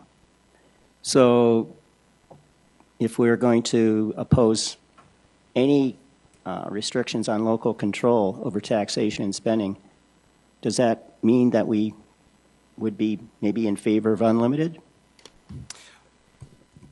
I think what the interpretation is what the status quo is right now. And so if there were additional restrictions on, let's say, the city's first penny or second penny, that the city would oppose any changes to that. If there were restrictions on uses of the first penny and how that could be spent, or the second penny, I think this item speaks to those, any changes to that. Okay, I guess since I don't see one penny mentioned in that, it just talks about taxation in general. Yeah, I think it says it's not requesting changes to current taxation. It's not requesting changes to current spending. It's looking into the future. It's addressing the legislature in 2015. Okay. Yes, Councilor Karski. Yes, Mayor, just a statement regarding this resolution. In the past, we haven't put as much work into our legislative priorities, I think, as we have in this past year. Several committee meetings, working sessions, and meetings with legislators have gone into this, and this really reflects almost a complete revision of our legislative priorities from the past, and a lot of work has gone into this resolution. Councilor Karski, thank you. Make a move to approve. Second, Erickson. Very good. There's been a motion by Councilor Chair Dean Karski to approve it, seconded by Councilor Erickson. A roll call vote, please. Council members Jamison? Yes. Karski? Yes. Kiley? Yes. Rolfing? Yes. Staggers? No. Anderson? Yes. Erickson? Yes. Erpenbach? Yes. That is passed 7-1. Item 32. Item 32 is a resolution approving the special assessment role for the Main Street Business Improvement District in the City of Sioux Falls, South Dakota. Good evening, Mayor, City Council. Adam Roach with the Community Development Department. Item 32 is seeking council approval of a special assessment levy for the Main Street Business Improvement District. The map on the projection screen depicts the Business Improvement District boundaries. The identified area is approximately 4 to 50 acres in size. 238 properties in the Central Business District will be affected by the resolution tonight. Revenue generated by the Business Improvement District helps fund programming, services, and activities downtown. These funds are administered through downtown Sioux Falls, and Brian Maynor is here this evening to speak on behalf of their efforts. Hi, Brian. Welcome. Good evening, Mayor. Good evening, City Council. I'm Brian Maynor. I'm the Communications and Membership Manager for Downtown Sioux Falls. Downtown Sioux Falls, Inc., DTSF, is a nonprofit corporation committed to continually upgrading and enhancing the vitality of downtown. DTSF receives the Main Street Business Improvement District funds to assist in the development, management, and promotion of downtown. In 2014, through support of the bid funds, DTSF was able to accomplish the following. In our Clean and Green program, we removed 13,455 pounds of trash, litter, and debris from downtown sidewalks and public spaces, which included drug paraphernalia, dead animal carcasses, and other hazardous materials. We maintained 305 street banners and added 66 new street banners for a total of 371 banners. We installed, maintained, and removed 233 flower beds and baskets, 109 seasonal spruce tips, and 130 holiday wreaths. We refinished 5 pier banner structures and 2 trolley stop structures, and we installed and maintained 5 new pet waste stations. The following downtown safety initiatives were executed. We published and distributed a Good Neighbor Guide to downtown businesses, property managers, and residents. We established a partnership with the SFPD to track downtown crime stats. We presented an anti-shoplifting presentation to small business owners. And we created a downtown safety committee with representatives from Sioux Falls City Council, Minnehaha County, Sioux Falls Police Department, local social services organizations, and downtown property owners to review and address downtown safety needs and communication strategies. In transportation, DTSF partnered with the private sector to keep the downtown trolley service operating for 13 weeks with 14,925 riders. In marketing, promotions, and communications, we distributed 40,000 Exactly Downtown publications to 127 locations, including 19 hotels and 22 regional attractions. We had the promotion of business, new downtown developments, real estate opportunities, and events to 205,278 web visitors, 8,724 Facebook fans, and 7,645 Twitter followers. And finally, we executed the delivery of 266 email notifications, ranging from shoplifting alerts, development announcements, and street construction notices. In economic development, 25 new businesses opened, 3 businesses expanded, and 1 pop-up business opened. And an updated downtown market analysis was completed. In DTSF events, we attracted 33,275 visitors to downtown for an estimated economic impact of $717,741.75. The bid is a collective investment that works to maintain and improve property values, attract commerce and investment to the central business district. Since 2009, retail sales have steadily increased each year. In 2009, downtown retail sales were just under $151 million. In 2013, sales reached $221 million, showing a total increase of $70 million between 2009 and 2013. Downtown office vacancy rates have continued their decline from a high of 16.8% in 2009 to just 8.7% in 2013. Between 2004 and 2013, downtown has seen overall office absorption of 600,000 square feet. Downtown residential vacancy rates have also continued to decline. In 2010, the vacancy rate was fairly high at 13.8%, and in 2014, the vacancy rate is much lower at just 2%. These figures indicate that the funds invested by the bid have undoubtedly been a key factor in the success of our efforts to revitalize the downtown district. Thank you very much. Brian, thank you so much. Would anybody else want to engage the council on this? Councilor Karski. Yes, you mentioned a pop-up business. Why is that noteworthy or significant? There was one pop-up business. By pop-up, we mean that they are, for now, just in the Sioux Falls market until, I believe, December 24th, but we're hoping that they stay permanently. So when I say pop-up, that means they're just here temporarily, but it's still a significant, to the downtown community because they're here, and they're here now, and we're going to try to keep them. Thank you. Counselor, I didn't know that either. Thank you. Counselor Stegers. Yeah, I was going to ask you a question about... Yeah, not all businessmen in downtown Sioux Falls favor this assessment. Have you tried to work with them or anything like that? We are in close communications with all of our bid members. So yes, we go around and we make sure to communicate with each one of them. Can you move in the direction of making this voluntary? I guess that's a question that I'd probably need a little help answering, but I know it's been explored. Adam, any thoughts? We have not considered making this a voluntary assessment, no. And how many years have the city been collecting this money for you? This will be the 25th year since 1989, correct. Okay. Thank you. Councilors? Move to approve, Karski. Second, Anderson. Councilor Karski, Councilor Anderson Jr., thank you. Councilor Staggers? Yeah, I'm going to be voting against this. I usually vote against this because I don't think it's appropriate that the city government of Sioux Falls should be collecting tax money and giving 100% of it to a private entity. We're not getting one dime out of this, and we shouldn't be giving this entire amount to a private entity.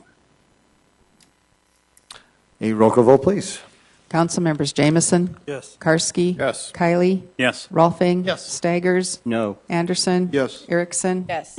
Erpenbach? Yes. That has passed 7-1. Thank you. Item 33.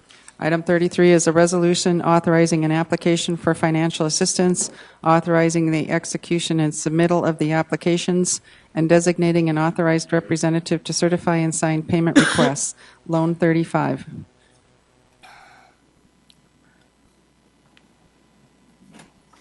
Good evening, Mayor and Thanks, City Trent. Council. Thanks for Trent being Lewis with the City of Sioux Falls. Sorry, I was trying to work the technology there. Item 33 and item 34 are both covered in this presentation. They're both loan applications for two, what I would say, key sewer projects for the City of Sioux Falls.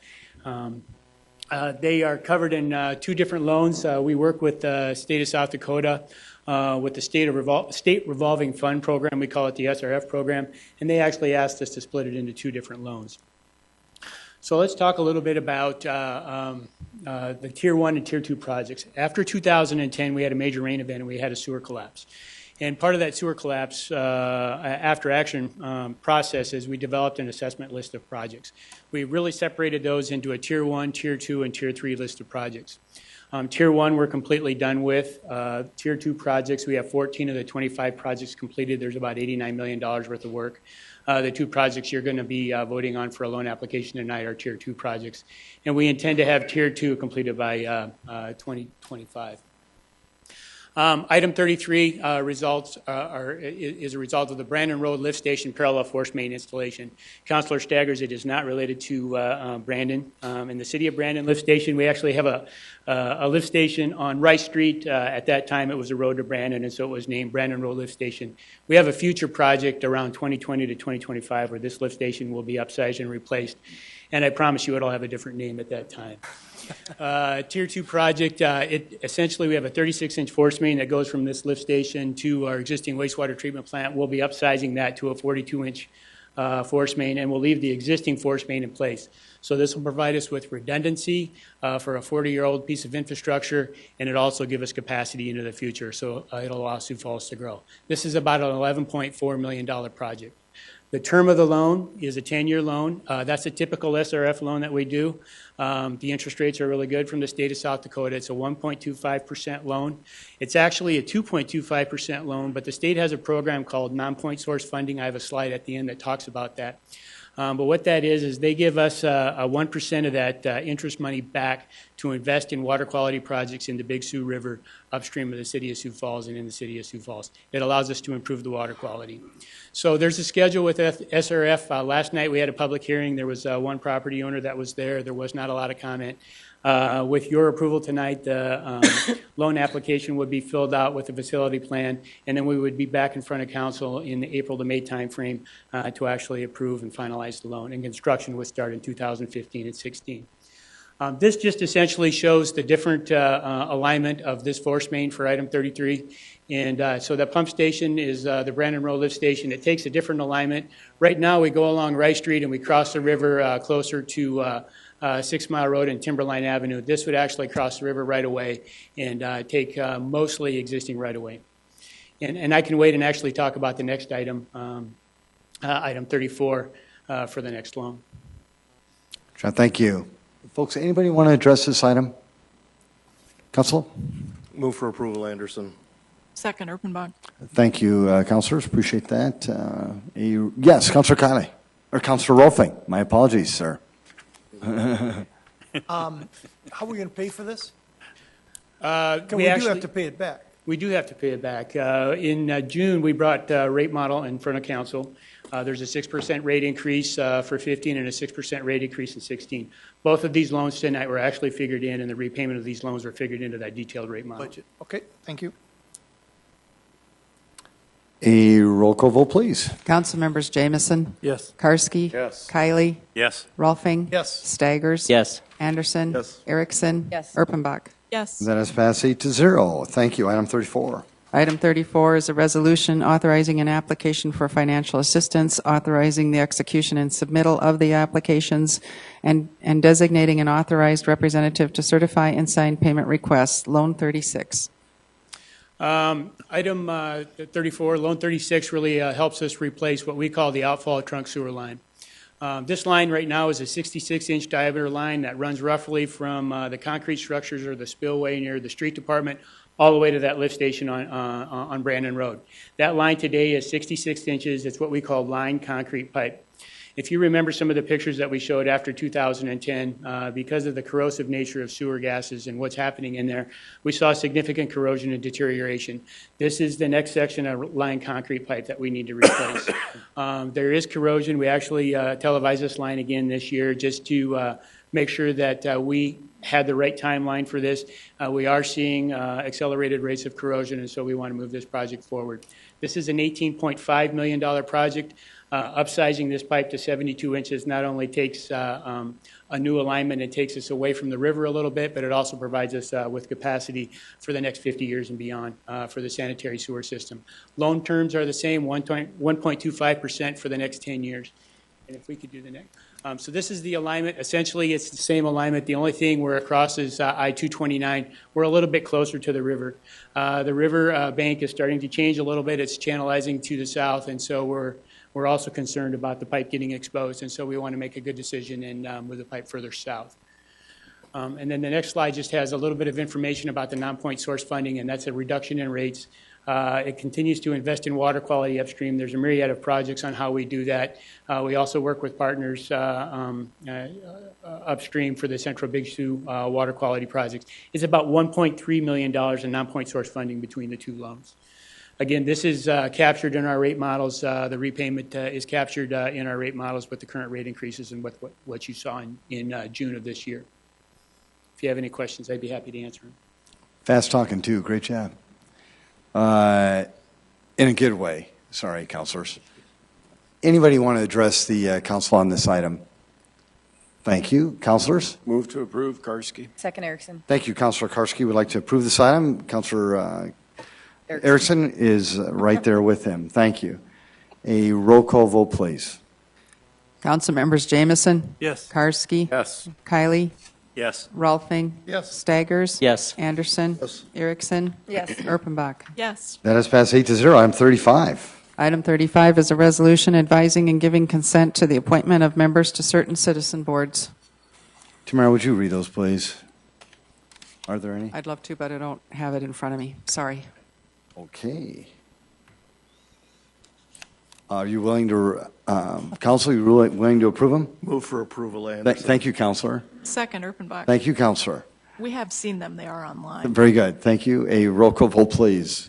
Council members Jamison. Yes. Karski. Yes. Kiley. Yes. Rolfing. Yes. Staggers. Yes. Anderson. Erickson. Yes. Erpenbach. Yes. That has passed 8-0. Item 36. Item 36 is a resolution authorizing the mayor to enter into a first amended and restated agreement for golf course management services between the City of Sioux Falls and Dakota Golf Management Incorporated. Good evening, Mayor and City Council members. Don Kearney with Parks and Recreation. The item before you is an amended and restated agreement with Dakota Golf Management. Tonight I'll be joined with Tracy Turback, our Finance Director, who will be presenting the key financial terms of the proposed agreement. A little background on this particular project. Our current contract with Dakota Golf Management expires December 31st of 2015, And as part of this amended and restated agreement, we are proposing to extend it through 2017. Due to the runway safety improvements out at Sioux Falls Regional Airport, this agreement is necessary to address the revenue impacts that are affecting Elmwood Golf Course through 2016, when the golf course renovations are scheduled to be completed, and then also to fairly compensate Dakota Golf for the additional services they are providing in conjunction with the Elmwood renovations. Those additional services include assistance with course renovation, oversight, and the grow-in costs associated with those renovations. So with that, I turn it over to Tracy to talk through the key financial aspects of the agreement. Thanks, Don. Tracy, welcome. Good evening. Tracy Turback with the Finance Office. As Don mentioned, there are really two primary elements to this amended agreement. The first that I'll mention is the compensation that Don referred to be paid to Dakota Golf to compensate them for the duties and responsibilities that they are taking on relative to the construction oversight and grow-in. That is, in accordance with the contract, would be $50,000 per year in 2014, 15, and 16, and that you won't find that as a line item in the city's budget. That will be budgeted and paid as a golf course expense. The rest of the financial terms of the agreement really relate to the other primary element, and that is to address the lost revenue that we're experiencing as a result of the airport project. The revenues are being impacted as a result of the 9 holes of golf being out of play each year for a 3-year construction period. The contract provides for a number of provisions to address the lost revenues. For 2013, the East 9 at Elmwood was shut down in the late summer of 2013, so there were negative impacts on revenues in 2013. Those have been calculated to be $70,000. So as under this agreement, Dakota Golf would be reimbursed in the amount of $70,000 to offset those lost revenues. For 2014 through 2017, the management account that's created under this agreement would be reconstituted and revised from what it currently is. Currently, it's used really exclusively for capital improvements and to account for dollars set aside for capital improvements and used for capital improvements on the course. Under the amendment, the management account would be revised as follows. The funds flowing into the account would come first and foremost, 20% of all gross revenues generated at the courses, all of the city's courses would go into this management account to fund the items that I'll mention here in just a minute. In addition to the 20% of gross revenues, any contributions that we do receive from the airport authority toward lost revenues would be deposited directly into this management account. And lastly, any city contributions to the account to make up for lost revenues that are funded through the parks budget would also go directly into this management account. So the dollars that are collected into this management account would then be used to, 1, reimburse any net losses experienced as a result of the project, to fund make-whole payments of up to $43,000 a year to Dakota Golf, and that amount was arrived at utilizing a 5-year average of Dakota Golf's net income from 2008 through 2012. Third, the funds in this account would be used to reimburse Dakota Golf for course improvements that they funded in 2013 and 14. And Don, excuse me, I don't believe Don did specify what those are. They were essentially cart paths, landscaping, some irrigation improvements, practice green reconstruction, and some signage improvements. So those were funded directly by Dakota Golf, and they would be reimbursed then from this management account over the course of this extended term of this agreement. Lastly, any funds in this account could be utilized to fund other golf course improvements that this may be authorized by the city. Now, in the case if there is a profit generated at the golf courses, and realistically, we certainly don't expect that in 2015 or 2016, but by the time 2017 comes around, all 27 holes at Elmwood are expected to be open and utilized for the season.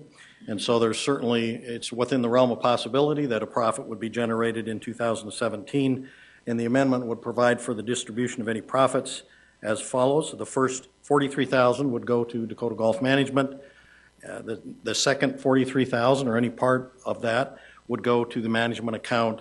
And then any profits in excess of $86,000 would be distributed 80% to the management account and 20% to Dakota Golf. So those are the primary financial terms of the agreement, and I'll turn it back to Don for a couple additional remarks before we take your questions. Thank you. Yeah, I would just like to close by sharing with you that Tom Janza, president of Dakota Golf, is here as well. Tom is the main point of contact for us with Dakota Golf. And I would also mention that we did review this agreement with the Golf Advisory Board, sat down with them and talked them through that. They are in full support of this amended and restated agreement. And then last week we also did review this agreement, and Park Board looked at it, and they are also unanimously recommending approval of this agreement as well. And so with that, between Tracy and I and Tom, we'd be glad to answer any questions you have. Thanks, Tracy. Thanks, Don. And thanks, Tom, as well. Folks, did anybody want to address the council on this item? Councilors? Let's start out by moving approval. Thank you, Councilor. Second, Karski. Thank you, Councilor. Any questions, comments? Roll call vote, please. Council members Jameson, Yes. Karski, Yes. Kylie, Yes. Rolfing, Yes. Staggers, Yes. Anderson, Yes. Erickson, Yes. Erpenbach. Yes. That is passed 8-0. Item 37. Item 37 is report of the November 25th, 2014 Notice of Transfer of Appropriations within Major Organizational Units. Thank you. Folks, I know we've got some special guests in the audience. So can you tell us, the group to my left, where are you folks from? Well, very good. So we've got Elmwood Golf Course members here that are here cheering for Tom as well as for Elmwood. Thank you. This happened to be the last item on the agenda, so thank you for your patience. Great job. If we can pan the camera over to them, I'd appreciate that. And then, as always, oh, look at that. Great. You're on TV now, folks. And then also, I'm sure we've got some USF students here, don't we? Great. We've got USF here students. And then anybody else? Well, we truly thank you. This is one very, very fast-paced meeting where we cover all kinds of ground involving your city, and we want to thank you for your patience and for your due diligence. Councilors? Move to adjourn. Second. Is there a second? You can't do them both. Okay. Councilor Anderson Jr. will second it. Are you folks from USF as well? Before we adjourn the meeting, thank you as well for being here from USF. Were you here the whole time? Councilor Staggers, they said so. They said so. So welcome as well. And there's been a motion to adjourn this item, and it's been seconded. All those in favor say aye. Aye. Opposed? This meeting is adjourned, Sioux Falls. Make it a great, great night.